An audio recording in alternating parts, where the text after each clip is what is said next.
Welcome back to San Angelo Craft Guild Live Show. My name is Daniel Soto, and I have 7 other members here at the Guild that's going to be presenting some more new items. Again, my name is Daniel Soto with the Soto Photography. I'm the owner of the Soto Photography. What I'm going to show you in this segment is some photographs on 5x7s on 8x10 mats. I'm kind of going to start out with a southwestern look. Going to have this gentleman here is Leon Legge. He's one of my favorite steel guitar players here in San Angelo. Awesome player. This young lady, she residents out of Austin, but she is originally from San Angelo. Her name is Hartley Hall. She's a great yodel player. Black and white winery. By a beautiful sunset at the farm. This is kind of almost a micro. This is horse rain. Picket fences, beautiful color. How about a llama eye? This is a star.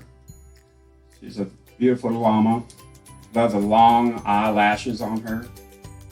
She just stood there and posed for me. Like some cowboy boots. The background of a waterfall. It's mom, dad, and baby. Pebble boots. We have a little fire pit fire going on. There's a waterfall from Casserole River in black and white. This one caught my eye. This one is a cactus. Has a bunch of needle points, and some of them almost look like shapes of stars. The red flower there. Some more metal art, color. Here's that glass clear ball with bubbles in it. Beautiful colors. And another San Angelo Visitor Center at the waterfalls. This is a wind chime.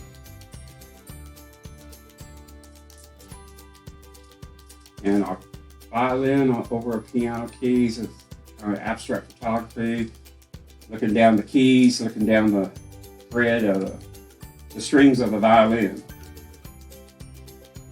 Beautiful winery. And beautiful sunset. And the ones I have down here have mom and dad, mom and son. Dad and son, sorry. This is, we call him Jack. Jack the Bull. There's a story behind Jack. And then that's his son, Twister. His forehead, his hair wrapped around looked like a little twister. But that's all I have for you at the moment. The next show, I'm going to be illustrating and showing some photo coasters and how I do them. And other than that, if you're interested in any of my work, you can check out my webpage or go send me an email on disoto12photo@gmail.com. I'm going to pass it over to Kristina.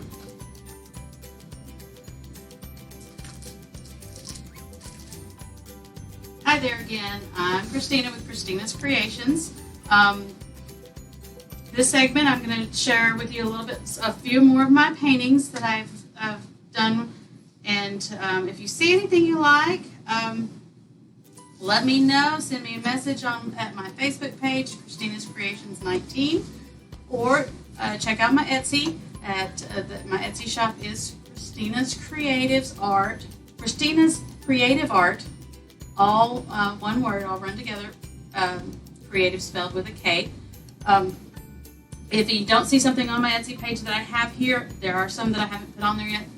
Just send me a message I'd be happy to discuss anything with you. Today, this segment, I'm going to just show you some of the remaining ones that I have for the show. This one is, I think, I named it, I think it's my Rainbow Lava. My husband thought it looked like a lava field, but I have the other colors, so I decided it was Rainbow Lava Field. This was done with a 3-cup open pour in the color, more the colors of the rainbow, plus the white. And I just thought I loved how the red especially made all the really neat looking sails and came through some of the white. And then just the flow of it was really pretty. This one, don't quite have a name for it yet, so if you have any suggestions, let me know. This one was another multicolored tree ring pour. Similar to one I showed yesterday, but I went with some different colors. We've got different colors of purple. This was a silver. Actually, I had a silver and black and a white and black. And then we had the 2 different colors of pink with the white, and then the royal blue and the turquoise. And I really loved the combination of these colors and how it all turned out. And again, these colors wrap around. This is going to be a thicker canvas that I do on some of these. And I love how all the colors on the sides, it wraps around on all my canvases. All my canvases are considered stretched canvases. So they will all wrap around the edges. These here in front are what I would call, how I'd hang them would be like a quadric, what it's called. But I painted them separately. Generally, you can do, you can stack them together and paint them all at once, and the colors will flow together, and you can see a pattern floating. This one I decided to do just very similar paints or similar colors, patterns, in the different colors, and they can be hung any way you want. You can hang them 2 in the bottom, 2 on the front. You can hang them all side by side. You can hang them in any kind of order that you like. But I really like how they came out. And these were all what we call puddle pours, where these 2 had a little bit larger pours, puddles, you call them, but fewer were able to be on the canvas, so the pattern shows a little bit larger.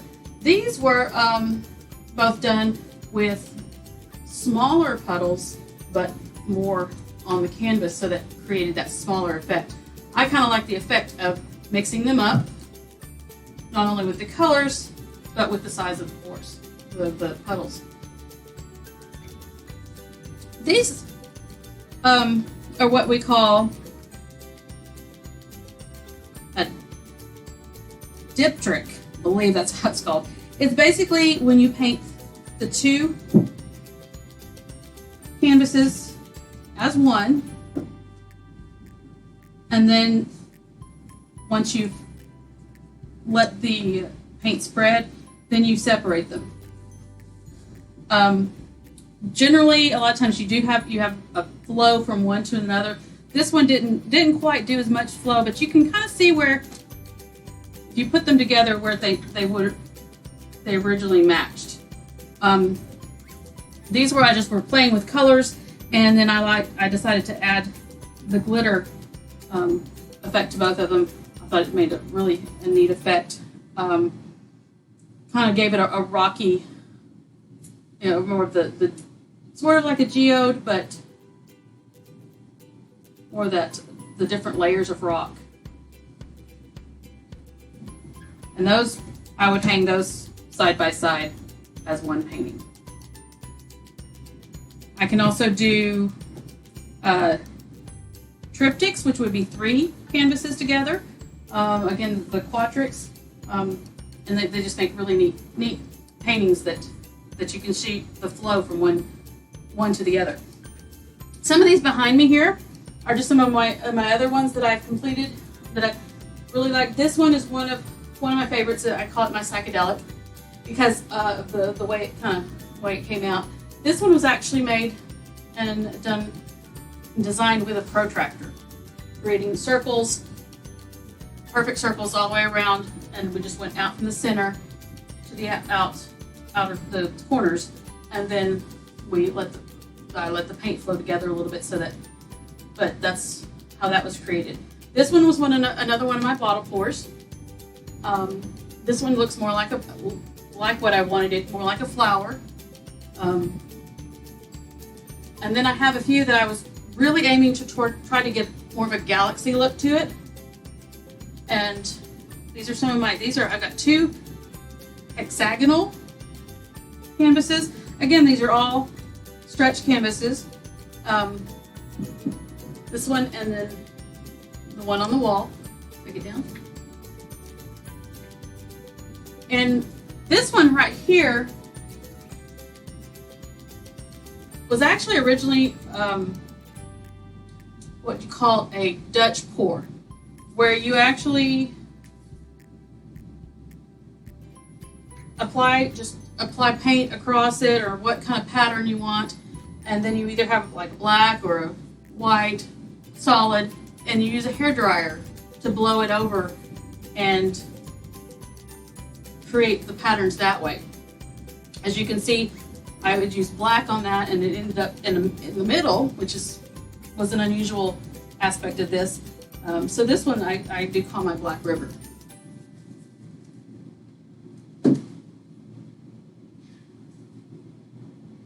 This one is one of my other ones that I've embellished. These are just, again, as I used one yesterday, these are called mandalas that I created the stencils, cut the stencils out, applied them to the dried painting, and then painted them to embellish this one.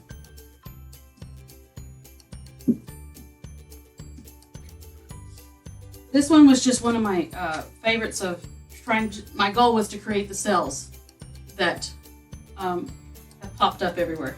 I just love the look of that, and that's just the other colors coming out from underneath a particular color. This can be done by different techniques, but it also can be done, we can add silicone to our paint, which will create that cell effect as well. The last one, this one was used with the silicone. This one's a little different. Yet all the paint had silicone in it. This one is considered a swipe pour, where all the colors were laid out across the canvas, and then I believe I used a paper towel on this one. I swiped it across to smear the paint across, and that not only created the smear, but it also distributed the silicone, which created the texture that has come out on this one. So this one I did not seal with the shiny resin, because I wanted you to be able to see and feel the texture that that the silicone created. It's just a very unique piece, and it was somewhat a happy accident. I wasn't intending for the texture, but I really enjoyed it. So again, my name is Kristina with Kristina's Creations, and if you see anything you like, check out my Etsy page at Kristina's Creative Art, or send me a message on my Facebook page, Kristina's Creations 19, or my Gmail, Kristina's Creations 19@gmail.com. Now, I will send it over to Brenda. Hi guys, welcome back. This is take number 2, and I think we're finally getting a little at ease with this going on, but we are still having some stutter trouble. This time on mine, what we're going to do is I do PVC chairs, and I do them for kids mainly, but I can do them for adults also, and also do little booster chairs. I don't know if anybody does booster chairs anymore like we used to when my kids were small, but it's just sits in this chair at the table to where it helps them sit a little bit higher. Or you can take it when you go to the football games and stuff and the kids want their own chair, then they can sit on their little booster chair in the stands. So it makes it even better for those, okay? But these here are kind of cool. All right, the biggest thing is my PVC chairs. This is pretty much, it's made with 40 gauge PVC. It is sturdy. I have had someone sit on, actually I have been sitting on that today. So it takes a lot of weight. So it's not like something other that you're gonna sit on and it's just gonna fragile. One of the reasons I started making them is because my grandkids, we'd go to Walmart, we'd buy those little plastic things, and within a week they were broken. And also my daughter's ex-husband loved his friends and I'm fighting and somebody fall on, and there goes the end of the chair. So anyway, so I started making these. I've gone through 5 different stages of them. Every time I'd make one of the kids say, oh, I don't like this. Or, you know, because before it didn't have a seat. It was the suede ones to where you just sit in it and it's kind of group in it. Oldest grandson said it hurt his bottom, so he needed a bottom put in it. So I changed that. So every time I make one, they give me something else that I need to change on it. This is just a basic one that I do, and it's easy enough to put together, but if you don't have a pattern, it's a pain to put together. The cloths are all different. I've got several different ones. I do all kinds of material, whatever you want to do for kids or even bigger kids. Because there's some bigger kids that like them too. And so like basically you can interchange them. Okay. Basically, to start with, you have several stages to put the chair together with. Okay. If you buy one, which I hope you do, or several. If you're local, it's easy enough, but we're figuring out a way to ship them, so we can ship them. We will be sending you the basic, and it's simple to put together. The legs, whenever you're doing it, the first part is you're starting from the bottom. So these two is by themselves, so that's 1 and 2 stages, and that would be these two, so you can put them together. You flip this over, so you want your bottom upside down, put your legs in it. When you flip it over to do your top part, then you're going to have it from here down, okay? Whenever you get that done, you're going to do your backing. Your back is going to go with the T's back here, which is this section right here. Just these 3 of those. When you put that on there and set it up, then that is going to be your chair. When you tap it together, do it with a rubber hammer or something mild. Don't get a regular hammer because they do break. I mean, you can beat these to where they will break without a problem. But it takes a lot to do it. But you don't want to break it unless you have to. Okay? Whenever you do get it that far, because at this point, imagine that without the cloth. You're going to take it sideways. You take your hammer. You're going to tap here and here and here. This comes off. When that comes off, you're going to take your cloth, and when you take your cloth to put it on, there is a seam in the middle of your cloth. Okay? Whenever you do that, you're going to set it to here, to where you know this is the top, which the top is always longer. You're just going to slide that down over here and over here. When you slide it down, it goes down onto your deal. Put your leg and stuff back on, tap it back on, and then you have your chair. If it is off balance, because sometimes whenever you're tapping these on, if one goes in sooner than the other or not as far, it's going to be lopsided. All you're going to do is sit it on the floor, make it level, and shift it from one side to the other, and it will go into place, and it'll be level. Awesome thing for the kids. It's lightweight. You can chunk it anywhere. It ain't going to hurt it. Go to the lake. Tell the kids grab their chairs. They're going to grab their chairs, haul them out to the truck, toss them in the truck. When they get there, they can haul them out. And they can even take them into the lake with them if they want to. That's a good thing about these things. They're awesome. My grandkids, they're still got their chairs. And they last for a while. It gets dirty, take that side off, pull it off, throw it in the washing machine, wash it, put it back on. That's all you got to do. They're awesome chairs. Like I say, I do all kinds. Let me know. And like I say, July the 11th is our show. I'll have several